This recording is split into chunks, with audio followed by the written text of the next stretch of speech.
दिनैनि 22nd BTC birthday बा BTC एकर्डेआव जोंहा बर' हारिनि इन्टेलेक्चुवेल दावराव देख्रेब नार्जारी बिथांजों लोगोसे अमर सिंह ब्रह्म बिथाङाबो नैबे दिनै देबोरगावआव थानाय सेमेटेरि बा मुंख्लं खाम्फा बे मुंख्लं खाम्फायाव बिथांमोनाबो बे फुंनि समाव बिबार बावफैदोंमोन। दा बिथांमोननिफ्राय आं दान्दिसे बिथांमोननाव मोगा मोगिनि गेजेरजों दिनैनि बे BTC गोरोबथा साननि सोमोन्दै फंनैसो खोथा मोनथिनो नाजागोन। गिबियावनो नोंथांनो गोजोननाय बावदों आरो दिनैनि बे 22nd BTC एकर्डेनि सोमोन्दै समग्र BTCनि थागिबिफोरनिसिम मा गोजोन हामलायनाय बावहरो। खुलुमबाय।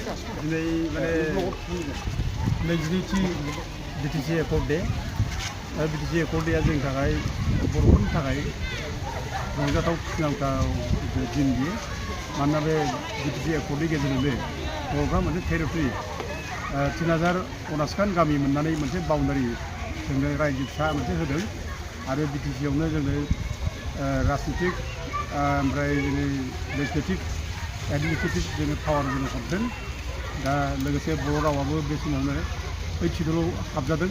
दा बे जोंनि थाखाय गिदिर मोनसे रंजानायनि दिन आरो बे दिनै BTC एकर्डनि गेजेरजोंनो BTCआ भारतनि मेपआव मोनसे गोदान मोनसे सावगारि हिसाबै बेरखांदों। बेनिफ्राय देरसिन आरो जोंहा माने रंजाथाव दिन थानो हाया। बेनिखायनो आङो बयबो रायजो राजाफोरखौ आंनि गोरबोनिफ्राय गोजोननाय मोजां मोननाय बावहरो बे एकर्डनि गेजेरजों। बे एकर्डनि गेजेरजों जाहाथे जोंनि गेजेराव आरोबाव साबसिननिफ्राय हामसिन BTCआ जौगानाय फैयो आं बेखौनो रायजो राजाखौ हामलायनाय बावहरो। दिनैनि दिनाव जे बर' हारिनि थाखाय थैखां गावसोरनि बेसेन गोसा सम आरो जिउफोरखौ बावलांनाय मुंख्लं जोहोलावजोफोरनो दिनैनि सरकारजों लोगोसे दिनैनि दुलाराय बर' फरायसा आफादा दिनैनि सानखौ पालन खालामा मा बुङो? बे खोब माने दुखुनांथाव जायो जे जेराव एफा गिदिर सेक्रिफाइस खालामबाय बर' रायजो बर' राजा माने माबाफ्रा जाथिनाङैनो जेराव आलादा बड'लेण्ड रायजो नांगौ होननानै सेक्रिफाइस खालामबाय थैबाय गोबांनो माने बे थैनायनि उनाव BTC मोनबाय। दा बिसोर मुंख्लंफोरनि जायनाखि सेक्रिफाइस बेखौ जों सनमान होनो रोंनांगौ आरो बेखौ सनमान होनो रोङाबा जोङो अधम होननानै जों परिचय होनानै लानाय जायो। मानोना जों बिसिनि सेक्रिफाइसजोंसो जों दिनै BTC मोननो हादों आरो बिसिनि सेक्रिफाइसजोंसो जों थुलुंगा मोनदों बर' जाथिया दावगानायनि डेभेलपमेन्ट जानायनि।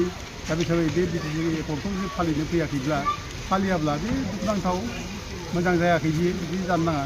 बे BTCआ माने 2003आव एकर्ड जादों आरो दा गोदानै नै 2020आव 27 जानुवारियाव BTR जादों। बिदि होननानै जों BTCखौ जे बावनानै थानांगौ बाथ्रा नङा। आरो दिनै कम्पारेटिभलि ओरैनो जुदि जोङो कम्पेयार खालामनानै नायोब्ला BTC आरो BTR एकर्ड नायोब्ला जों दिनै BTC एकर्डखौ बांसिन जोङो नोजोर होनो गोनां जायो। मानोना बे BTC एकर्डआव जोंहा साफिसियेन्ट जोंनाव माने गोहो हरदों, जोंनो एडमिनिस्ट्रेटिभ मोनसे एरिया हरदों, जोङो बाउन्डारि मोनसे मोनदों। दा बे हिसाबै बे BTC एकर्डखौ जों जुदि फालियाबा माने बेखौ सनमान होनो रोङाब्ला मुंख्लंफोरखौबो जों सनमान खालामनाय जायो, मुंख्लंफोरखौ जोङो नेग्लेक्ट खालामनाय जायो, बे अननाय जायो। बेखायनो बे दिनै जायफ्रा फैयाखै जायफ्रा बेयाव बाहागो लायाखै बा जेरावखिया जाया माने बेयाव बाहागो लानायनि खोथा गैया। जेरावखिया दिनै बेखौ BTC एकर्ड डेखौ जुदि फालिलायोमोनब्ला बे मोजां जागौमोन। माने जाथिनि जायनाखि मुंख्लंफोरखौ सनमान होनाय जागौमोन। दा बेखौ फालियो माने मुंख्लंखौ सनमान होनो रोङा होननाय जादों आरो। नोंथांनिफ्राय आं मोनसे खोथा मोनथिनो लुबैदों नब कुमार सरनियानि जिथु सार्टिफिकेट दानजानाय बे मा अबस्थायाव दं?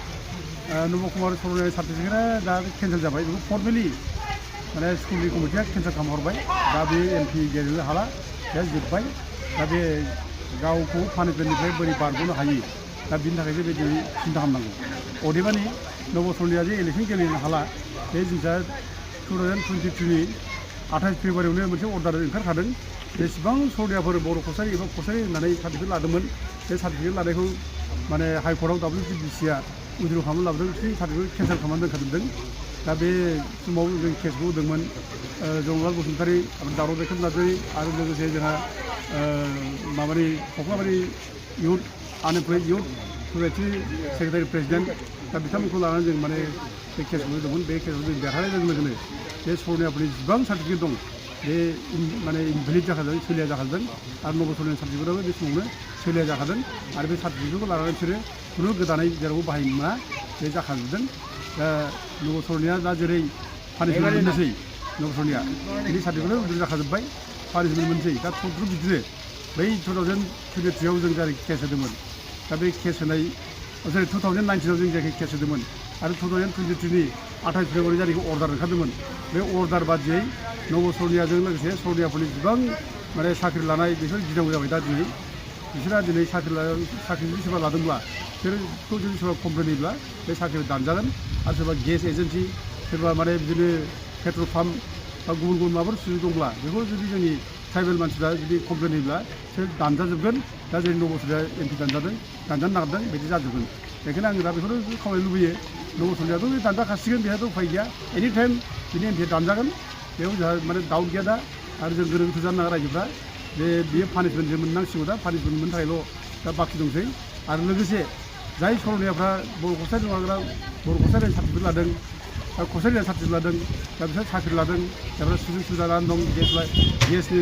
माने पारमिट लानानै दं जेनेबा पेट्रल पाम्पनि पारमिट लानानै दं दा बिसोरखौबो दानहोनांगौ होननानै मिथिदोंब्ला जों कमप्लेनखौ जोंनोबो खोन्थानांगौ आरो गावसोरबो दा माने निजे ट्राइबेलफ्रा नाजानांगौ दा बेखायनो बयबो ट्राइबेलफोरखौ खावलायहरो जाहाथे बे रोखोम जुदि इनफरमेसन दंब्ला जाहाथे बेखौ बयनोबो जाहाथे खोन्थालायो सार बिटिसि गोजोन गोरोबथानि सोमोन्दै मा बुंगोन बेखौनो दा बे बिटिसि गोजोन गोरोबथा दिनै 10 फेब्रुवारि बियो जोबोद जोंनि बर' माहारि आरो बिटिसि ओनसोलाव थानाय गुबुन गुबुन जाथि जनगोष्ठीनि दिनै बे मोनसे रंजाथाव सान मानो होननानै बुङोब्ला थांनाय 2003 बोसोरनि 10 फेब्रुवारिनि दिनाव हाग्रामा महिलारि बिथांनि नेतृत्वआव बिएलटि स्टेट गभर्नमेन्ट सेन्ट्रेल गभर्नमेन्टनि गेजेराव बे बिटिसि एकर्डआ जादों आरो बे बिटिसि एकर्डनि दारै जोंनि बिटिसि ओनसोलनि बहुत जोंहा पावार एन्ड फांसन डेभेलपमेन्टनि थाखाय जोङो मोनदोंमोन आरो बे बिटिसि एकर्डनि दारैनो जोंनि बर' रावाबो 8 सिडिउलाव हाबदोंमोन जोंनि बिटिसि एलेकाया बिनि आगोल जोबोद गोग्लैसोनाय अबस्थायाव दंमोन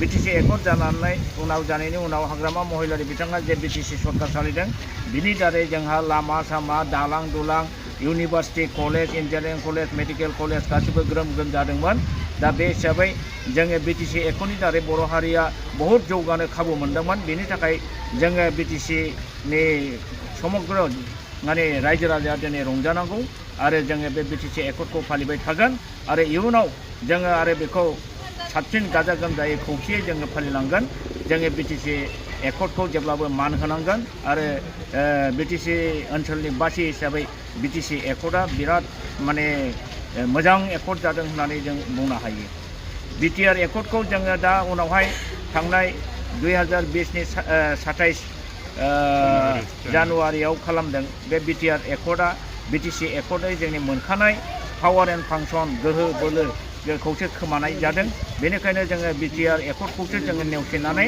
बिटिसि एकर्डखौ जोङो बयबो बर'आ गनायनांगौ आरो बेखौनो फालिलांनांगौ होननानै